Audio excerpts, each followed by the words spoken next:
Raden Ajeng Kartini adalah sosok wanita Indonesia pertama yang dikenal akan perjuangannya melalui pemikiran intelektual. Bukan hanya mengenai emansipasi wanita, konsep nasionalisme, kritik, pendidikan, budaya, dan sastra tercerminkan dari tulisan korespondensinya.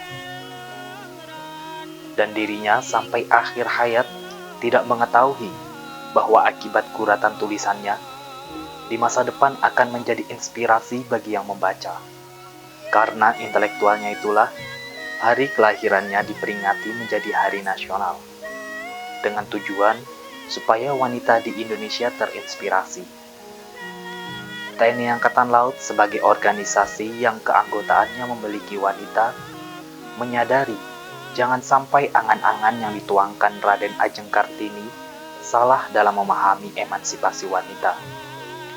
Karena persoalan emansipasi wanita di tubuh TNI Angkatan Laut telah selesai.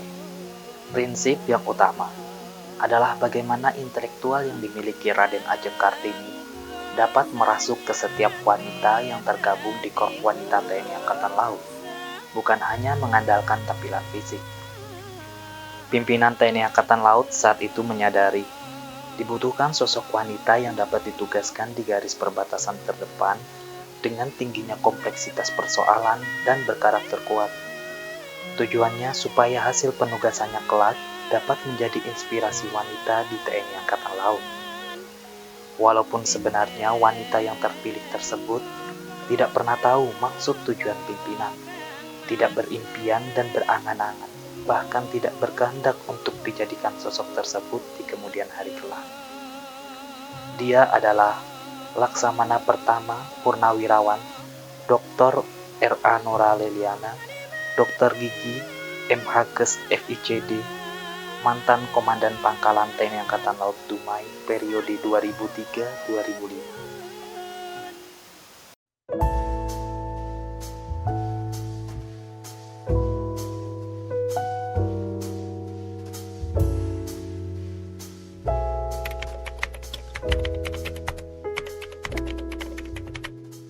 Yang mengilhami saya untuk dapat melaksanakan tugas sebagai komandan pangkalan, pertama adalah pengalaman penugasan saya selama 13 tahun di pangkalan. Nah, ini betul-betul menempah diri saya sehingga saya memahami tupoksi sebuah pangkalan. Apa tugas tanggung jawab yang dibebankan kepada pangkalan. Itu yang nomor satu. Mungkin orang hanya melihat saya sebagai dokter gigi, tetapi sebetulnya pengalaman selama di pangkalan itulah yang mendasari langkah-langkah saya selanjutnya. Kemudian pada saat saya sesko, tulisan saya juga membahas tentang bagaimana upaya memberdayakan pangkalan di era otonomi daerah. Nah, pada saat itu kan kita betul-betul situasi saat itu harus kita sikapi dengan langkah-langkah yang tepat. Nah, itu saya tuliskan di tesis saya dan diperintahkan untuk paparan di depan Bapak Kasal. Mendapatkan apresiasi, bahkan saya mendapatkan Dharma Wiratama Widya Wacana pada saat itu. Kemudian saya juga pernah jadi komandan Kadis Potmar, Kepala Dinas Potensi Maritim. Nah, pada saat saya jadi Kadis Potmar, itu saya betul-betul bahagia banget ya. Kesempatan saya untuk mengeksplor kebutuhan dari satuan operasi yang ada di pangkalan. Jadi satuan operasi membutuhkan informasi-informasi. Saya menjadikan Dispotmar Lantamal itu pusat informasi bagi satuan operasi yang beroperasi di wilayah Lantamal 1 waktu itu. Saya buat buku lengkap sehingga kalau mereka membutuhkan misalnya ombak kedalaman di perairan sekitar situ, kemudian lingkungan apa yang ada di situ, sekolah-sekolah, semuanya bisa mereka dapatkan. Nah, itu pada saat saya menjadi Kadis Potmar. Hal-hal itulah yang menjadi bekal saya untuk laksanakan tugas sebagai komandan pangkalan. Jadi kalau saya pikir, kalau saya hanya dokter gigi saja juga pasti nggak mampu, sama seperti dugaan semua orang, saya pasti nggak mampu. Tetapi berangkat dari pengalaman saya, kemudian begitu saya mendapatkan tugas tersebut, saya yakin pasti ada pengalaman itu pasti yang dilihat oleh pemimpin kita. Gitu saja.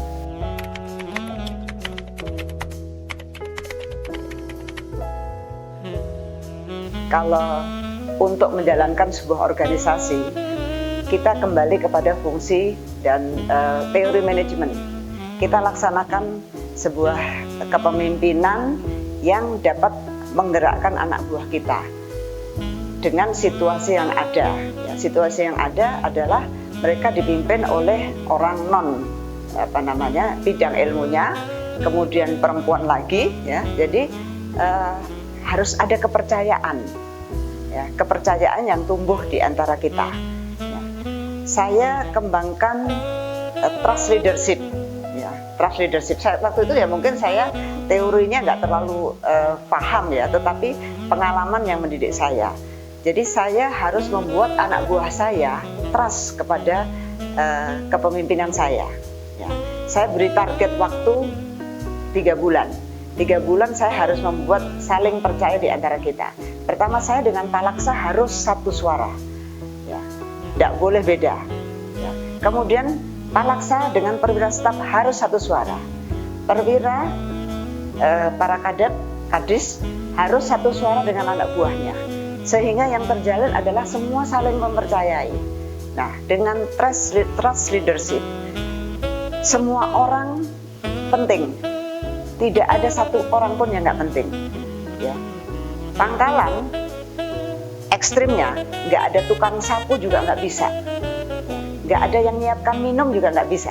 Jadi jangan pandang pekerjaan orang itu lebih tidak berarti daripada kita, atau kita yang paling penting. Enggak, semuanya sama.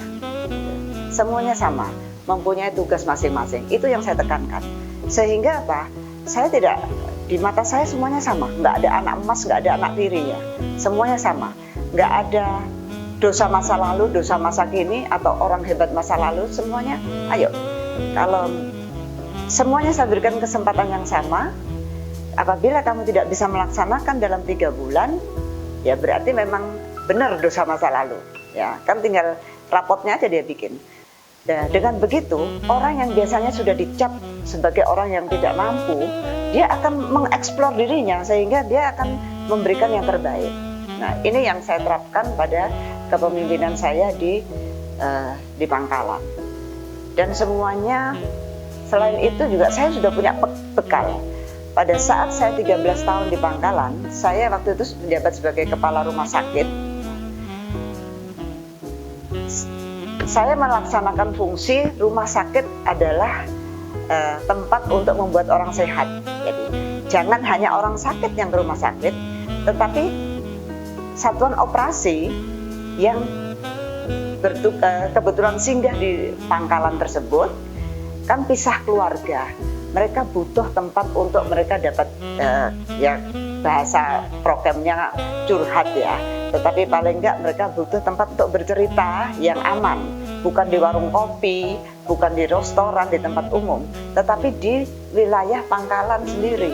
Nah, saya siapkan rumah sakit itu, saya siapkan ruangan, cuman modal teh kopi aja. Mereka nggak usah alasan sakit ke rumah sakit, silahkan mau ngepos di rumah sakit, poskonya di rumah sakit. Kebetulan memang banyak perwira muda di sana, sehingga mereka punya teman, bukan hanya perwira, termasuk bintaranya gitu. Jadi mereka nggak harus sakit ke rumah sakit, tetapi mereka ke rumah sakit untuk mendapatkan kesehatan rohani juga. Nah, di situ mereka cerita, ya, kita mendengarkan. Sehingga yang saya dapat adalah tong sampah. Tong sampah inilah yang kelak kemudian hari bisa saya manfaatkan pada saat saya di Pangkalan. Oh, dulu pada saat ini ada kasus seperti ini, ada keluhan seperti ini. Nah, ini salah satu yang mengilhami saya. Sebetulnya ya, tupoksi, terus petunjuk pelaksanaan, itu sudah disusun oleh orang-orang yang capable. Ya, kita tinggal ikuti saja. Kita laksanakan saja tugas pokok. Jadi goal saya harus melaksanakan tugas pokok fungsi pangkalan 5R itu atau 5P itu dengan seoptimal mungkin. Ditambah satu obskamla terbatas. Nah, jadi terbatas dalam hal ini ya kita harus tahu batasan kita. Jangan kita di pangkalan terbatas terus mau menguasai. Kita satuan operasi yang berlaku di Belawan, waktu itu di Belawan ya, atau di Dumai ya, itu adalah kekuatan kita ya, itu kekuatan kita ya, dan itu harus kita layani supaya memang kekuatan itu betul-betul bisa tampil optimal. Nah, itu yang saya laksanakan. Dan kebutuhan alutsista atau kebutuhan sarana prasarana untuk mendukung tugas-tugas tersebut ya kita dapatkan dengan tulisan saya tadi itu. Nah, bagaimana memberdayakan pangkalan. Jadi satu-satunya pangkalan yang mendapat dukungan kapal dari pemerintah daerah hanya Lanal Dumai. Ya, kita mendapatkan dukungan Kal Kedung namanya. Kita dapatkan kal tersebut, kemudian juga untuk operasionalnya. Apakah ini akan dilaksanakan oleh Pemda? Tidak, diserahkan kepada kita karena keamanan pangkalan ini, keamanan laut di sekitar pangkalan itu otomatis juga menjadi concern dari pemerintah daerah. Oleh karena itu, mereka juga akan memberikan dengan sukacita, gitu, karena pasti akan daerahnya akan aman. Nah, itu yang goal yang saya harapkan tercapai. Ya, keberhasilan ini yang menilai adalah pimpinan, ya, tetapi parameternya adalah Lanal Dumai aman, ya, dukungan untuk satuan operasional juga bisa terdukung. Itu saja yang nggak muluk-muluk saya, sederhana saja. Karena saya pikir kita berjalan sesuai tupoksi itu sudah merupakan nilai optimal bagi seorang wanita yang pertama kali mendapatkan tugas itu. Jadi nggak perlu saya mikir nggak perlu saya berprestasi yang hebat-hebat.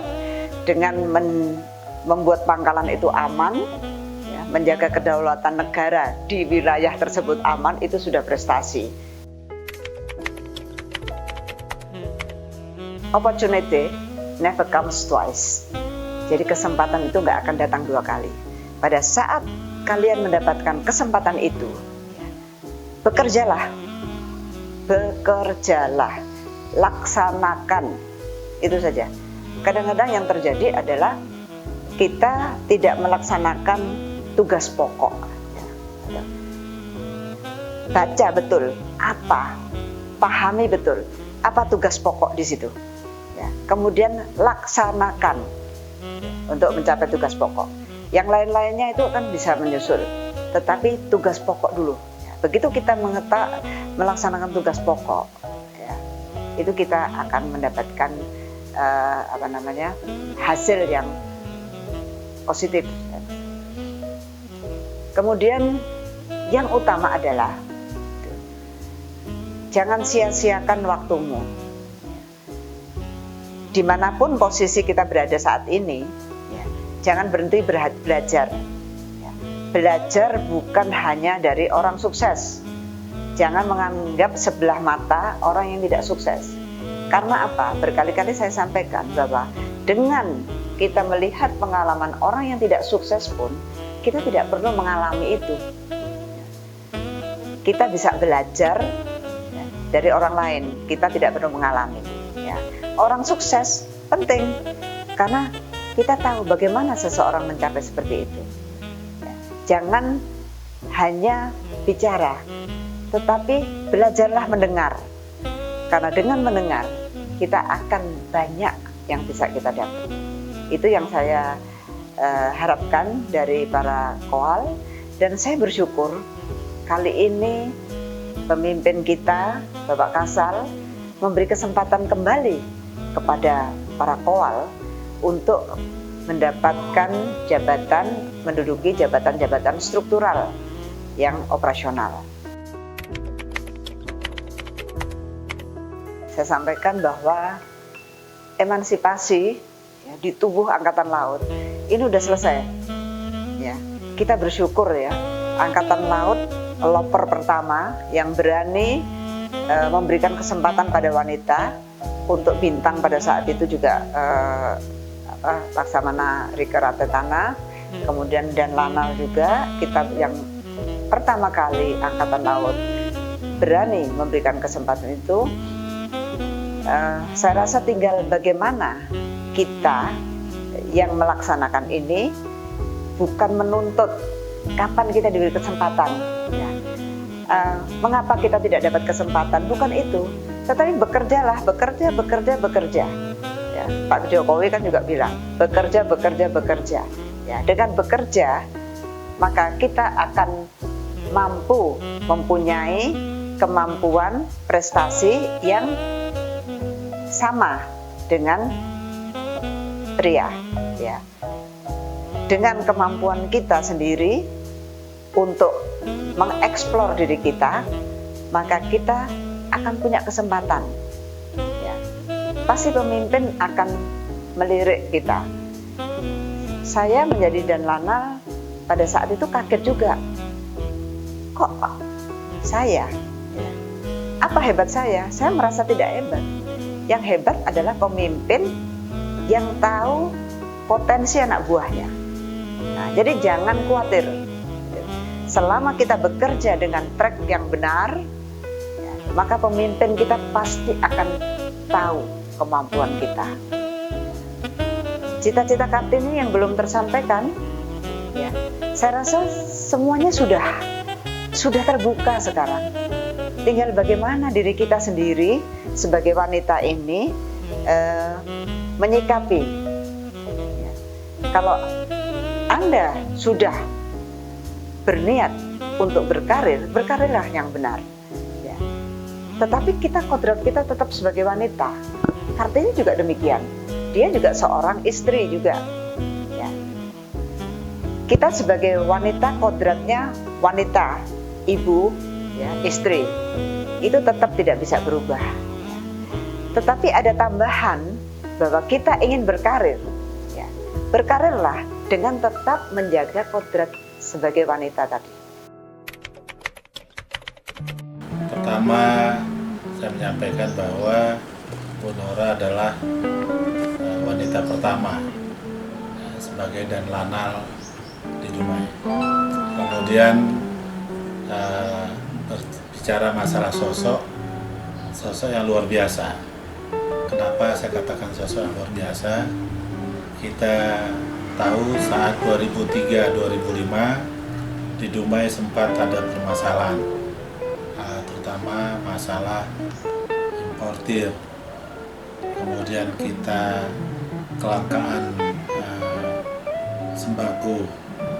Tapi sosok seorang Dan Lanal, Bu Nora, seorang wanita, dia bisa mencari solusi bagaimana waktu itu demo di mana-mana bisa teratasi, kemudian sembako yang langka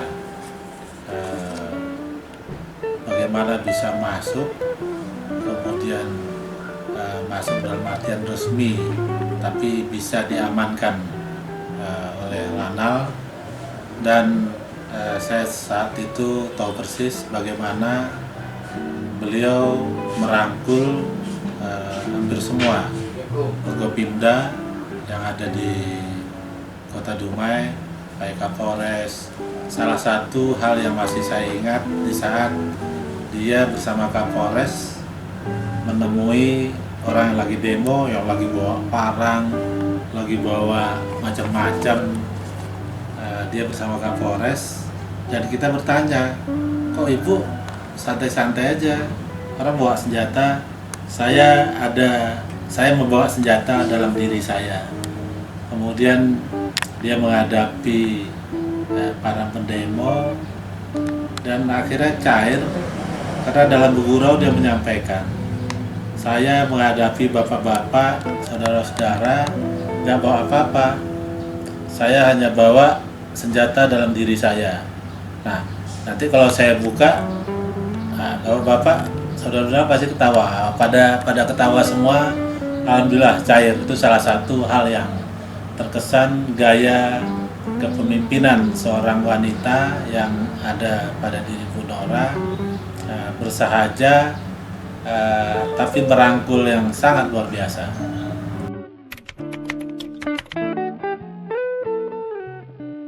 Waktu itu Ibu Nora sebagai perempuan pertama yang menjadi Komandan Lanal Dumai,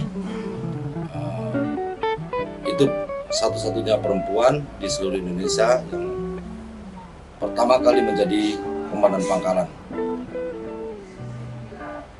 Ibu Nora Leliana ini punya karisma yang tinggi, baik itu cara memimpin ke anggotanya maupun berkoordinasi dengan instansi-instansi lain. Kami sebagai anggota Lanal Dumai pada waktu itu menganggap ini Kartini yang sangat dibanggakan dengan keberhasilan beliau bisa menyatukan para instansi-instansi, kemajuan ekonomi, keamanan di bidang kelautan. Kami sangat sebagai anggota di Lanal Dumai ini sangat-sangat mendukung dan sangat membanggakan atas keberhasilan komandan kita pada waktu itu, Ibu Letnan Kolonel Nora Leliana.